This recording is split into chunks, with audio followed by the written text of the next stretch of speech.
Okay, so step 2, basically, I've blended what I call the cream in the soup, which is the coconut cream, water, and then 2 yellow squash.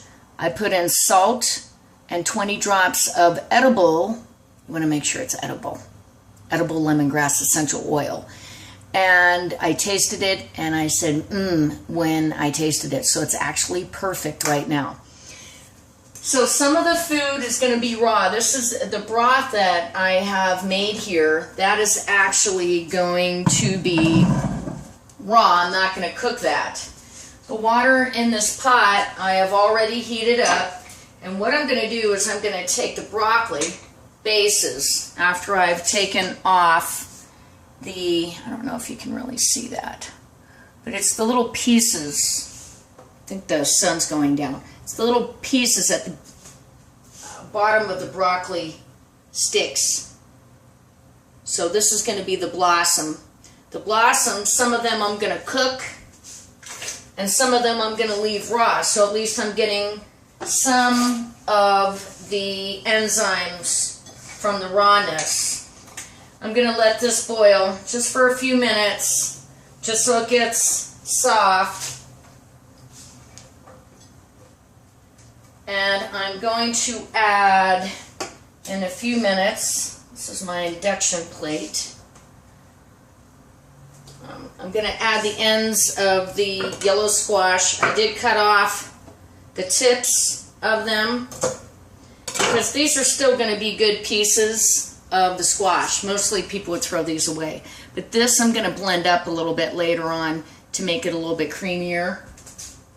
And I'm going to blend those up. And I'm also going to add, in a few minutes, I'm going to add the broccoli. When I add the broccoli slices, I like to cut the zucchini to the side like that. Instead of straight across, I like it like that.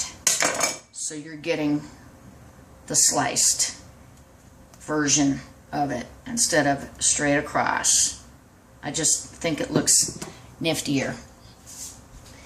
And then I'm going to add my peppers, because the peppers are going to take a lot longer to cook than the zucchini. So I'm going to get the broccoli going here in my induction plate, which uses magnets to cook, and it leaves more of the nutrients in the water.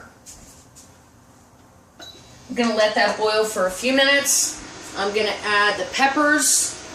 I'm going to cut these up in chunks. Some of this I'm going to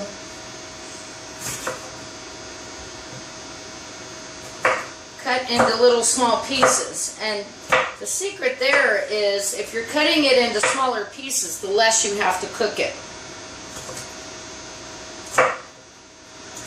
And so I'm going to take one of these peppers and I'm going to cook it, but the other two I'm going to leave raw. So I have just these little pieces to put in. So I'll leave these raw, so that way I have some crunch. I'm going to leave the broccoli, what's left over here, which is probably about half of the florets, raw. I'm going to take the zucchini at the last minute just to get it in there. I would say for maybe like